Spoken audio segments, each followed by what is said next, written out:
Allahumma salli wa sallim ala Sayyidi wa habibi wa tabibi qalbi wa jasadi wa ruhi Sayyidi Rasulillah Muhammad ibni Abdillah الصادق الأمين وعلى آله وصحبه أجمعين اللهم صل وسلم على سيدي وحبيبي وطبيب قلبي وجسدي وروحي سيدي رسول الله محمد ابن عبد الله الصادق الأمين وعلى آله وصحبه أجمعين. اللهم صل على سيدنا محمد عبدك ورسولك النبي الأمي وعلى آله وصحبه وبارك وسلم. اللهم أنت لها ولو عزمت فرجها بفضلي. بسم الله الرحمن الرحيم. السلام عليكم ورحمة الله تعالى وبركاته. لا إله إلا الله محمد رسول الله في كل لمحة ونفس عدد ما وسعه علم الله. حسبنا الله ونعم الوكيل نعم المولى ونعم النصير. يا معلم إبراهيم الحكمة علمني. Allahumma salli wa sallim wa barik alaihi wa ala alihi. Ilahi anta maqsudi wa ridaka matlubi. A'tini mahabbataka wa ma'rifatak. Wa la hawla wa la quwwata illa billahil aliyyil azim. Kaifa asbahtum? Apa khabar anda pada pagi ini? Alhamdulillah, segala puji dan syukur bersama-sama kita rafa' dan kita panjatkan kepada Allah Subhanahu wa ta'ala di atas pertemuan kita pada pagi ini sebentar dalam hashtag Santapan Rohani. Yang tak dapat tidak tuan-tuan, pada pagi ini saya akan bincangkan satu isu ataupun satu masalah. Isu atau masalah ini bukan sahaja menjadi suatu perkara penyebab kemusnahan antara kita dengan Allah. Isu ini ataupun asbab ini bukan semata-mata menjadi satu asbab renggangnya kita dengan Allah. Tetapi percayalah tuan-tuan, isu yang saya nak bincangkan pada pagi ini juga menjadi satu asbab renggangnya kita dengan makhluk. Bermakna, kalau kita dengan makhluk pun boleh menjadi renggang dengan sebab isu ini tuan-tuan, bagaimana lagi kalau kita dengan Allah Subhanahu wa ta'ala. Sebab bak kata guru saya, how you do anything is how you do everything. How you do anything is how you do everything.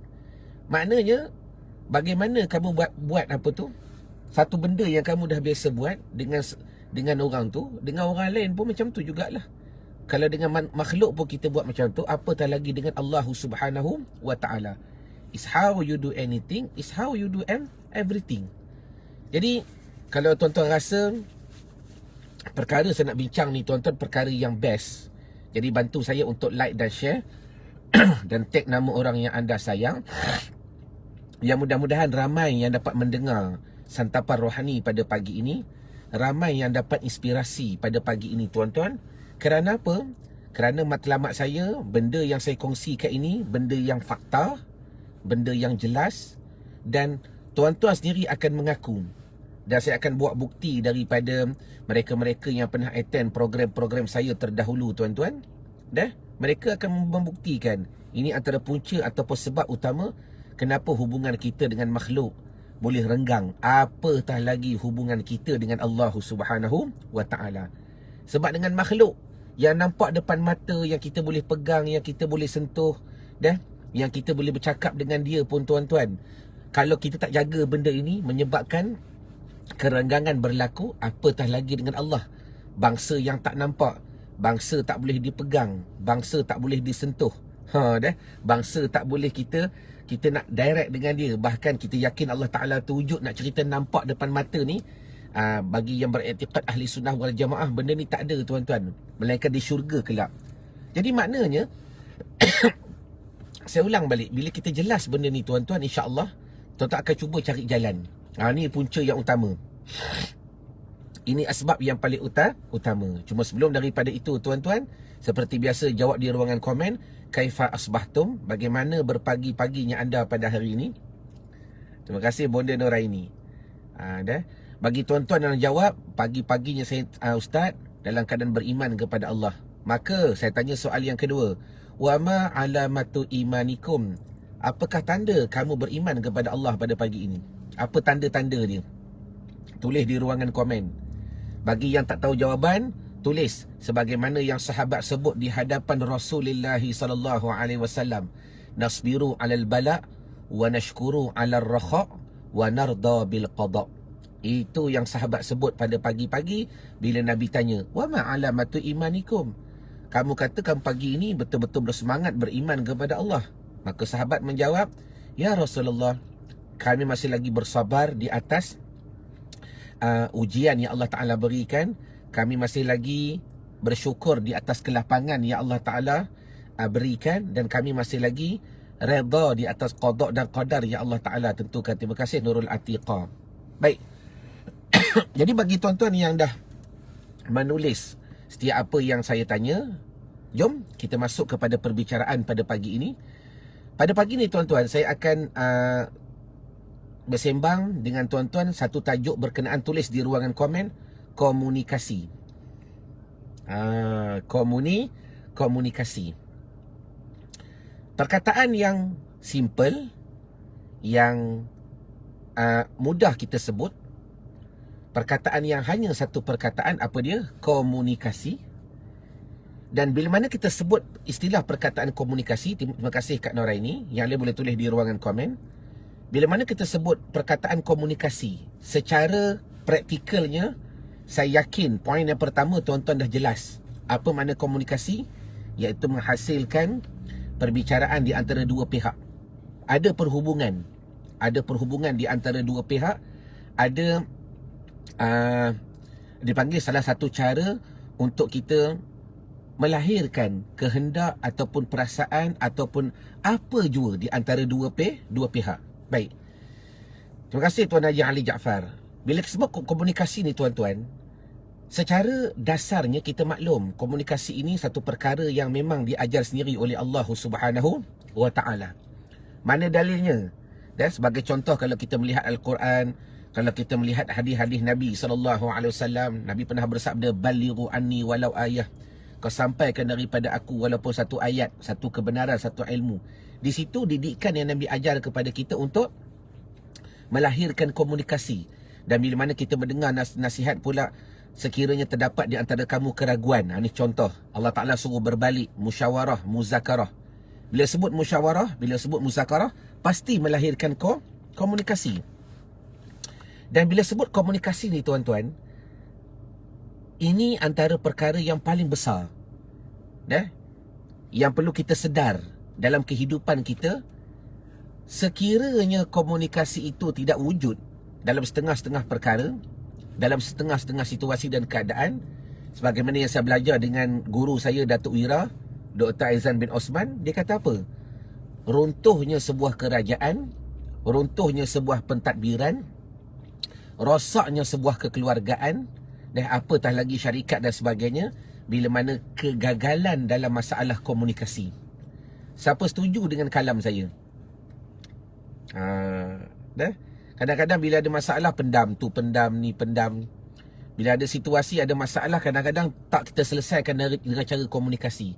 Saya nak tanya lu, kalau tak bersetuju pun tak ada masalah, saya terima. Sebab kita, tuan-tuan tak perlu ambil pendapat saya. Saya sekadar nak bersembang apa yang saya faham, apa yang saya belajar. Dan kalau boleh, saya yang sepatutnya mendahulukan benda-benda begini.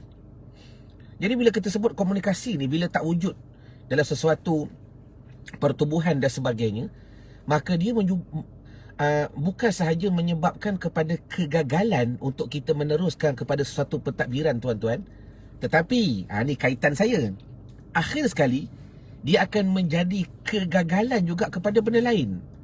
Contoh Fokus saya bantu tuan-tuan berkenaan masalah khusyuk solat. Fokus saya, antara kepakaran yang Allah Ta'ala berikan kepada saya untuk saya bantu tuan-tuan yang sedang solat, atau yang dah lama solat, atau yang baru nak solat, untuk merasai khusyuk yang diidamkan, seolah-olah anda merasakan sedang solat di hadapan Ar-Rahman. Itu kepakaran yang Allah Ta'ala berikan kepada saya. Namun, tuan-tuan jawab sekejap di ruangan komen. Kepakaran yang Allah Ta'ala berikan kepada saya ini, pertama, adakah saya dapat bantu tuan-tuan dengan lebih jelas dan lebih dekat kalau tak ada komunikasi? Maknanya tak ada liqa', tak ada pertemuan. Ya, memang saya suka tuan-tuan buat program secara offline, sebab saya pun bermula dengan offline. Saya mengajar surau masjid ni berbelah tahun. Dari situ saya dah mula buat program tahsin solah dulu. Bagaimana cara nak mencantikkan solat. Jadi bila mana kita ada event, kita ada komunikasi. Tak faham boleh bertanya, tak setuju dia boleh mencelah, dan saya pula ada hak untuk menyatakan pendapat, khilaf dan sebagainya. Dari situ saya rasa kita semakin jelas kegagalan orang memahami sesuatu ilmu, antaranya masalah tak wujud komunikasi. Betul ke betul? Dan saya nak bawa lagi tuan-tuan pada hari ini untuk berfikir sekejap dalam hashtag Santapan Rohani. Semasa tuan-tuan tengah driving ke sekarang, boleh jadi tengah masak, ataupun baru lepas menyediakan anak dan sebagainya, terpulang. Tapi yang paling penting, saya nak buktikan lagi kegagalan tuan-tuan mencapai kepada khusyuknya solat. Saya terus kepada poin tuan-tuan. Antaranya masalah komunikasi. Tuan-tuan tak boleh bina komunikasi dengan Allah ketika solat. Tuan-tuan tak tahu pun sebenarnya dalam solat, ketika kalian baca Fatihah, kita sedang berkomunikasi dengan Allah Subhanahu Wa Taala. Hadis jelas. Tuan-tuan boleh buka dalam Sahihul Muslim. Nanti dalam program saya cerita, saya simpan lagi. Banyak ilmu dah simpan dah ni. Bukan tak nak bagi. Ada benda kita boleh bagi secara umumiah, dan ada benda kita kena bagi secara khususiah. Tuan-tuan, bukan semua benda boleh bagi macam tu. Ni, pernah ke tuan-tuan bagi dekat anak tuan-tuan 5,000? Pernah ke? Anak tu pula umur 5 tahun, 10 tahun. Contoh, tuan-tuan duit banyak, boleh je bagi, layak je bagi. Bukan tak nak bagi, bukan keperluan dia. Dan apa faedah untuk aku bagi dengan dia? Masalan. Maknanya tuan-tuan pun dalam suatu keadaan, tuan-tuan akan berfikir dengan fikiran yang cerdas. Bukan semua benda kita boleh bagi. Terima kasih Nur Zaliah. Sama juga, saya kaitkan dengan komunikasi dengan makhluk. Saya kaitkan dengan komunikasi dengan perhubungan kita. Akhir sekali, kenapa benda ni tak wujud? Sebab tuan-tuan, praktikal yang sama juga. Bila dengan makhluk pun tuan-tuan tak faham komunikasi. Dan yang jelas, saya tidak menyatakan dan menafikan tuan-tuan terus tidak berkomunikasi. Bukan. Tetapi kadang-kadang kita tak zahirkan pada seluruh. Sebab saya mulakan tadi perkataan dengan is how you do anything, how you do everything. Kalau boleh semua benda yang layaklah, yang sesuai dengannya untuk berkomunikasi. Akhir sekali, dengan apa yang kita buat itu akan membawa kepada perhubungan dengan yang nyata, iaitu Allah Subhanahu Wa Taala. Sebab tu saya berani kata pada pagi ni tuan-tuan, berapa ramai yang tidak tahu komunikasi juga wujud ketika tuan-tuan solat, ketika kalian berada di hadapan Allah Subhanahu Wa Taala, ketika kalian sedang baca di hadapan Allah Subhanahu Wa Taala, ketika kalian sedang bermunajat di hadapan Allah Subhanahu Wa Taala. Tuan-tuan, Allah Taala bukan mendengar sahaja. Allah Ta'ala bukan mendengar bacaan tuan-tuan. Bahkan wujud komunikasi antara kita dengan Allah. Saya tanya soalan yang pertama. Siapa yang tak tahu benda ni? Secara jujurnya jawab di ruangan komen. Betul ke Ustaz? Selama ni tak dengar pun kita cakap. Bila semayang, Allahu Akbar, Alhamdulillahi Rabbil Alamin. Afwan, Bismillahirrahmanirrahim, Alhamdulillahi Rabbil Alamin. Tak dengar pun tu habalah. Bukan tak dengar, mata hati tu buta. Mata hati tu masih lagi tak faham. Sedangkan dalam Sahihul Muslim, tulis dalam Sahihul Muslim tuan-tuan, Setiap kali kita baca Fatihah, Allah Ta'ala balas apa yang kita baca. Bagus Latifah Nur. Dah. Cuma poin saya nak bagi ialah, walaupun tuan-tuan masih lagi tak faham, tapi saya nak buktikan perkara yang paling hebat di alam ini antaranya komunikasi, tuan-tuan. Dengan komunikasilah mahabbah terus tersebar. Dengan komunikasilah pada hari ini kita mendapat Islam. Sebab dakwah tu tersebar. Dengan komunikasilah hari ini kita mendapat iman dan taqwa. Dan komunikasi itu bukan semata-mata tuan-tuan perlu train dengan makhluk, bahkan disampai kepada Allah Subhanahu wa taala. Dalam Sahihul Muslim tersebut, bila mana kita baca suratul Fatihah, bermula daripada ayat Bismillahirrahmanirrahim, Alhamdulillahirabbil alamin, Allah Ta'ala balas, Hamidani abdi. Bila tuan-tuan baca saja, Alhamdulillahirabbil alamin, segala puji bagi Allah, Tuhan yang menguasai semesta alam. Tuhan balas, kau dah puji aku. Hamidani abdi, telah memujilah akanku oleh hambaku. Kau dah puji aku. Engkau dah puji aku. Siapa baru tahu hari ni, bila tuan-tuan baca Fatihah, Allah Ta'ala balas. Ada two-way communication pada hakikinya. Ada benda tu. Cuma bila kita, sama ada kita membutakan mata kita dengan kejahilan, sayalah. Sama ada kita memekakkan telinga kita dengan sebab kebodohan, sayalah, bukan tuan-tuan. Maka dari situ tuan-tuan tak faham komunikasi itu wujud. Dari situ tuan-tuan tak jelas komunikasi itu nyata. Sebab itulah kenapa khusyuk makin tak bertambah. Sebab tuan-tuan tak selesaikan masalah komunikasi. Tuan-tuan tak selesaikan masalah keyakinan berkomunikasi dengan Allah Subhanahu wa taala. Sebab tu hari ni saya buktikan dengan simple. Dengan makhluk pun tak boleh selesai masalah dengan makhluk kalau tak ada komunikasi. Bergaduh laki bini, yang tu pendam, yang ni senyap. Senyap je, biarlah saya ni jenis bukan apa, nak sabar. Aduh, kalau ikut kaedah tak kena dah tu. Bukan semua benda perlu kita sabar, walaupun sabar tu bagus. Cuma gambaran saya nak beri faham, kadang-kadang selain daripada sabar, ada teknikal yang lebih bagus. Itu maksud saya. Bukan sabar tu tak bagus. Kadang-kadang selain daripada sabar, ada lagi teknikal yang lebih bagus. Kalau Nabi bersabar, tuan-tuan, dakwah tak berlaku lah. Biarlah ikut dia lah, nak kapi aku sabar je lah. Tak, Nabi pergi berperang. Nabi angkat senjata. Walaupun sabar itu lebih bagus, tetapi kadang-kadang Nabi ijtihad peperangan kepada orang yang kufur, kepada orang yang fasik, kepada orang yang munafik. Maka jelas. Tuan-tuan boleh benarkanlah, cuba tulis di ruangan komen kalau tuan-tuan benarkan kalam saya. Kegagalan kita dengan manusia pun menghasilkan kesepakatan. Punca bila mana hilangnya komunikasi. Siapa setuju? Tulis di ruangan komen, belanja love sikit kalau setuju. Kalau tak setuju, belanja hak marah tu. Allahumma salli wa sallim wa barik alaih. Pendam. Yang ni pendam, yang ni pendam. Konon-konon nak ikut martabat tasawuf. Tak apalah ustaz, saya sabar, saya senyap. Tak apalah, ikut dia lah nak buat apa. Selesai ke? Terima kasih Hajar Zainun. Adakah selesai? Tak selesai tuan-tuan. Komunikasi itu cara yang bukan menyelesaikan masalah, lagi menghasilkan pada hati apa dia? Hati yang busuk, hati yang memendam. Akhir sekali tuan-tuan, bau tu akan sampai orang lain boleh rasa. Ini baru contoh institusi kekeluargaan. Ini baru institusi kekeluargaan. Walaupun laki bini tidur sekali, tuan-tuan, kadang-kadang bila tak ada komunikasi, habis. Walaupun mereka duduk sekatil dan sebagainya, tidur sebantal, bila tak ada komunikasi yang jelas, akhir sekali tak mencapai apa-apa pun kesepakatan dalam kehidupan. Dan mereka tak bina kekeluargaan dengan kasih sayang yang sebenar. Terima kasih. Ramai setuju dengan saya. Walaupun ada tak setuju, tak ada masalah.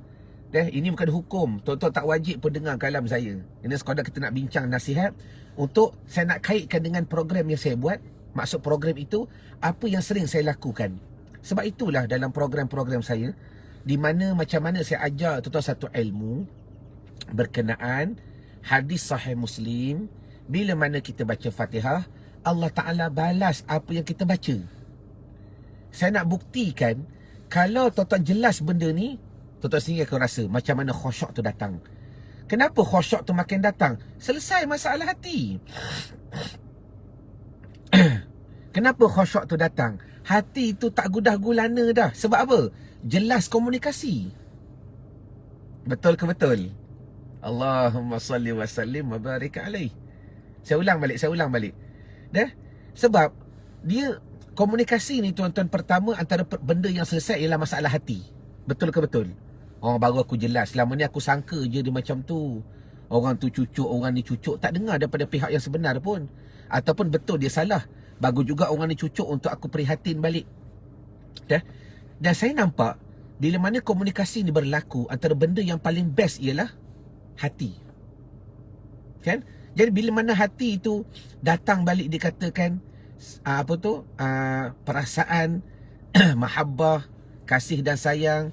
Dan bila selesai masalah komunikasi ni tuan-tuan, hati itu tenang, maka itulah benda yang sama saya nak buktikan. Benda yang perlu tuan-tuan buat dalam solat. Simple sahaja. Dah? Benda yang tuan-tuan kena buat dalamnya solat. Selesaikan komunikasi dengan Allah. Kalau tuan-tuan selesai komunikasi dengan Allah, tengok apakah yang akan berlaku pada solat tuan-tuan. Bukan saya dapat kelebihan, dah? Walaupun ilmu-ilmu ni biasa saya cerita dalam event, dalam program, tapi kadang-kadang tak salah pun saya nak bagi secara percuma kepada tuan-tuan, dah? Sebab tu orang kata saya jual agama ikut dia lah. Benda yang free pun hampa tak ambil manfaat, benda yang free pun hampa tak salin nota, benda yang free pun hampa tak dengar, apa lagi benda berbayar. Ilmu ni ada value, ilmu ni ada harganya. Allahumma salli wa sallim wa barik alaihi wa ala alih. Yang kata saya jual program tu ni, yang free pun tak masuk, dah? Padahal istiqamah hari-hari santapan rohani pukul 9, banyak benda-benda kita ceritakan. Bukan kalam dari saya ambil kalam daripada ulama. Saya nak buktikan kebodohannya kita lah. Dalam keadaan bila tak selesaikan komunikasi, habis. Okey, jadi point dia simple. Apa kita nak bincangkan pada hari ni? Tuan-tuan nanti buat homework sikit, dah? Tengok balik dalam solat, adakah tuan-tuan telah menyelesaikan komunikasi dengan Allah Subhanahu Wa Taala? Selesaikan dulu. Nak selesaikan macam mana ustaz? Kami tak tahu. Bila tak tahu, timbullah. Di situlah pentingnya ilmu tauhid. Sebab tauhid itu merupakan kunci yang utama untuk membuka tabir, melihat bagaimanakah kita dapat memahami, mengenali Allah. Satu. Yang kedua, bila tauhid tu dah jelas, maka dipandukan juga beberapa hadis-hadis Nabi yang Nabi mengajar kepada kita berkenaan solat, kemudian diolah oleh para ulama yang mengikut keadaan kesesuaian kita, orang awam, orang salik dan orang muqarrabin dan sebagainya. Maka benda tu disusun dengan cara yang mudah. Sebagai contoh, antara tugasan yang tuan-tuan kena buat, adakah daripada takbir sampai salam tuan-tuan dah faham makna semua? Bila kita dah faham makna, itu dipanggil komunikasi. Kita tahu apa yang kita baca dengan Allah. Dan selesaikan juga masalah Fatihah. Tuan-tuan dah tahu ke belum, bila mana kita baca Fatihah, apa yang Allah Ta'ala balas setiap kali kita baca setiap ayat? Benda ni sahih dalam Sahihul Muslim. Terlalu sahih hadis ni tuan-tuan. Kita baca Maliki Yaumiddin, apa Tuhan balas? Iyyaka na'budu wa iyyaka nasta'in. Apa Tuhan balas? Ihdinas siratal mustaqim. Siratal ladzina an'amta 'alaihim ghairil maghdubi 'alaihim waladdallin. Hari ni spot check balik. Adakah kalian menzahirkan komunikasi ketika baca Fatihah dalam solat? Kalau tuan-tuan tak zahirkan komunikasi, inilah kegagalan ataupun punca yang paling besar yang menjadi asbab kenapa sampai sekarang tuan-tuan masih lagi tak mencapai khusyuknya solat. Sebab khusyuk ialah realiti ketenangan hati. Dan ketenangan itu takkan timbul kalau tak selesaikan masalah komunikasi. Ni yang timbul, dah? Timbul satu keadaan, timbul satu isu. Betul ke tu? Betul ke? Boleh ke? Tak boleh ke? Dan sebagainya. Ini semua perkara-perkara yang akhir sekali mengakibatkan diri kita rosak, mengakibatkan komunikasi kita rosak, dan akhir sekali mengakibatkan hubungan kita rosak dengan Allah Subhanahu Wa Ta'ala. Jelas ke jelas? Jadi anda nak berjaya dalam solat, anda nak merasa kehebatan dalam solat, anda nak merasa khusyuk dalam solat, tuan-tuan, pada hari ini selesaikan masalah komunikasi. Selesaikan masalah komunikasi. Selesaikan masalah komunikasi. Nak selesaikan macam mana ustaz? Antaranya saya dah bagi tip, tuan-tuan kena tahu bila tuan-tuan baca Fatihah apa yang Tuhan balas. Tuan-tuan kena tahu bila tuan-tuan baca Fatihah apa yang Allah Ta'ala balas. Kalau tak tahu, dalam program nanti insya-Allah saya bantu. Dalam program nanti saya ajar tuan-tuan, saya sertakan dengan template, saya sertakan dengan tulisan agar tuan-tuan fahami, agar tuan-tuan tahu. Kemudian bila dah tahu tak cukup, tuan-tuan kena pula ada satu metod ataupun kaedah macam mana kita nak rasa. Macam mana aku nak rasa Tuhan balas? Ini pula level lain. Tapi sekurangnya tuan-tuan dah nampak macam mana aku nak tahu Tuhan balas, macam mana aku nak rasa Tuhan balas. Macam mana aku nak rasa kalam itu satu kalam yang begitu indah. Seronok tak tuan-tuan bila tuan-tuan baca Iyyaka na'budu wa iyyaka nasta'in. Engkau yang aku sembah dan engkau yang tempat aku minta pertolongan. Apa Tuhan balas? Hadza, yang ini antara aku dan hamba-Ku, wali abdi masa'ala. Cuba kalau tuan feel tengah-tengah stres, ada masalah hubungan dan sebagainya, baca Fatihah, Allah Ta'ala balas, wali abdi masa'ala. Ni bagi hamba-Ku, aku nak bagi apa yang dia minta. Aku nak bagi engkau apa yang kau minta, aku nak bagi. Apa yang kau minta, aku nak bagi. Benda tu wujud ketika kita membaca suratul Fatihah. Persoalannya kenapa kita tak rasa? Jawapannya sebab daripada makhluk pun kita tak selesaikan masalah komunikasi. Akhir sekali bagaimana kita dengan Allah Subhanahu wa Ta'ala. Kepada tuan-tuan yang nak khusyuk solat, cari jalan. Kalau tak jumpa jalan, cari guru. Kalau tak jumpa guru, tuan-tuan pergi belajar. Mudah-mudahan dari situ tuan akan belajar macam mana aku nak komunikasi dengan Allah. Macam mana aku nak komunikasi dengan Allah. Macam mana aku nak komunikasi dengan Allah Subhanahu wa Ta'ala untuk mencapai kepada khusyuk. Okey? Jadi saya rasa madai dahulu pertemuan kita pada pagi ini. Mana yang baik itu datang daripada Allah, yang tak baik itu pasti datang daripada kejahilan saya sendiri. Assalamualaikum warahmatullahi wabarakatuh. Wallahu a'lam.